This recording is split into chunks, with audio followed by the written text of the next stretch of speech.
Ever found yourself in an argument where your mouth moved faster than your mind? Yeah, me too. Today, we're talking about something that affects every single relationship, not just romantic ones. And that's how to stay calm when you're triggered. Because here's the truth, arguments don't destroy love. Emotional chaos does. This episode is called Conflict Without Chaos: How to Stay Calm When Triggered.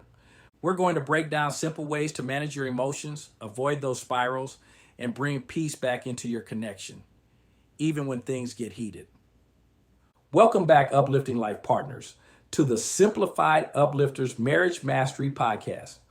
This is our Self-Love Wednesday segment, where we focus on giving you practical tools to build, repair, and strengthen the foundation of your relationship. Our goal? To help you create a marriage that feels stronger, more joyful, and more resilient.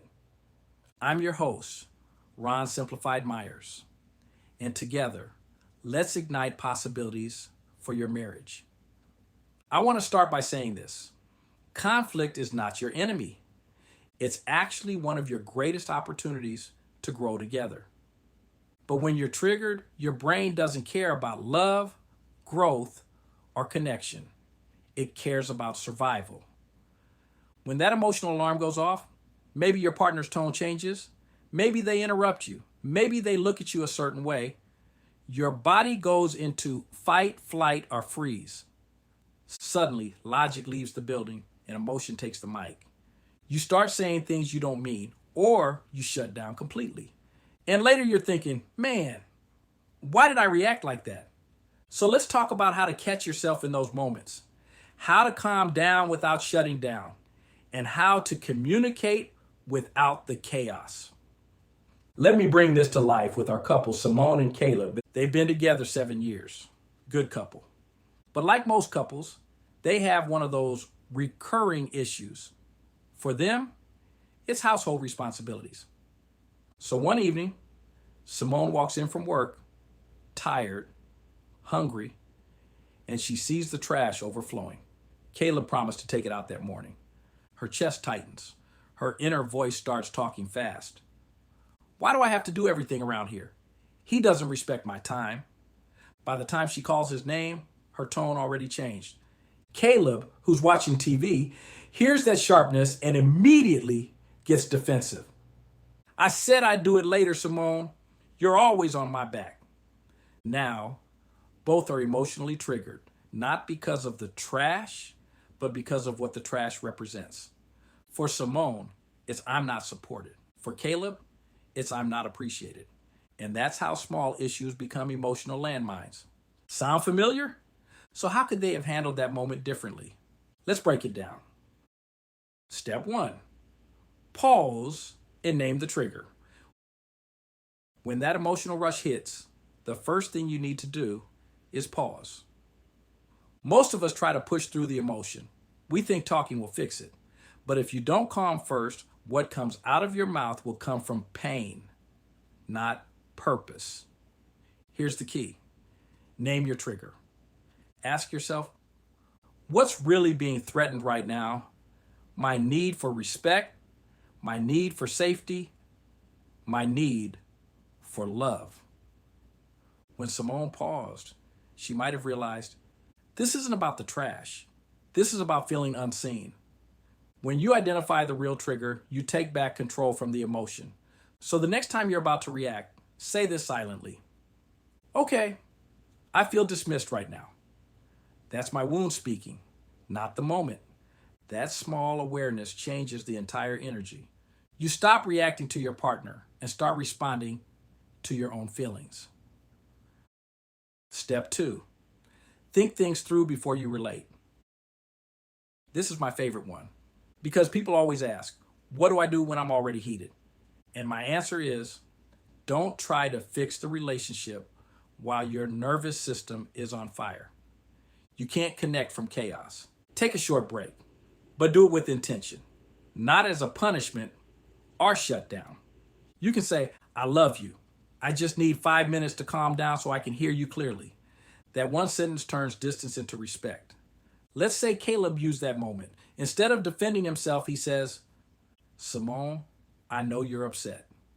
I want to talk about this, but I need a few minutes to settle down. That short pause can save a 2-day argument. Here's how to calm down quickly. Take 10 slow breaths, in for 4, hold for 4, out for 4. Step outside and feel the air. Splash cool water on your face. Literally resets your body. Or write one quick line in your phone. I feel overwhelmed, but I want peace. It doesn't matter how you calm down. It just matters that you do it before you respond.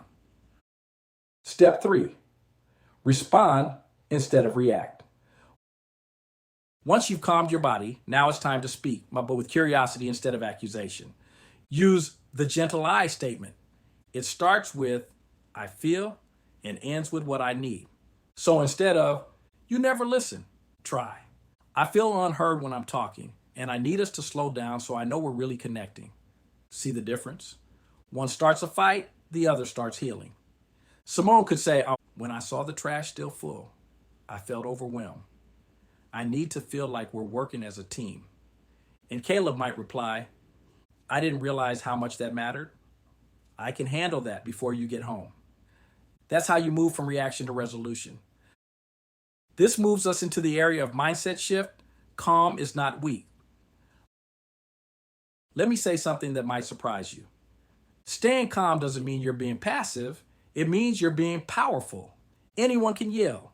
It takes emotional strength to stay steady. When you choose calm, you're protecting peace, not pride. You're teaching your nervous system that love is safe.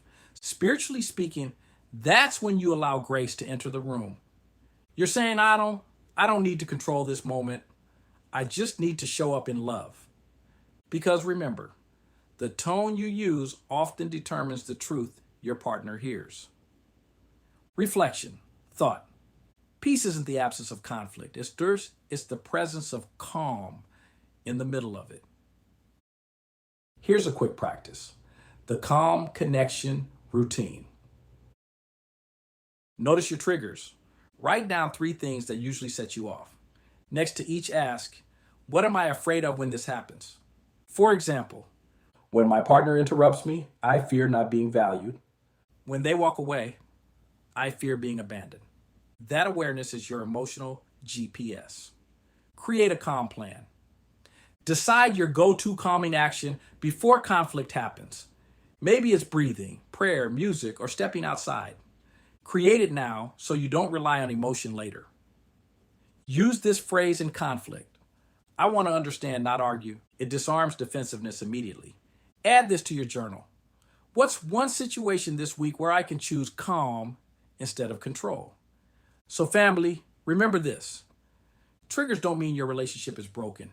They mean there's healing waiting to happen. The goal isn't to stop feeling, it's to stop fighting your feelings. When you stay calm, you open space for connection, empathy, and understanding. And that's what real love is built on. Today, we uncovered conflict without chaos, how to stay calm when triggered. If this message helped you today, share it with your partner or someone learning how to love better. And make sure you subscribe if you haven't already. Now, don't stop here. The next episode you'll want to watch is what to say and not say when expressing needs in marriage. And make sure you're here for Sunday's episode, where we'll dive into the good fight, how to argue without destroying trust. And for deeper tools, visit Simplified Uplifters app and our inspirational apparel. Check the links in the bio or visit simplifieduplifters.net. Remember, nurture your soul, protect your energy, be kind to yourself, and build the marriage of your dreams. Most importantly, you are extraordinary. Now go to the next podcast episode and let's keep building together. Stay uplifted, stay grounded, and remember, love isn't about being right. It's about doing what's right.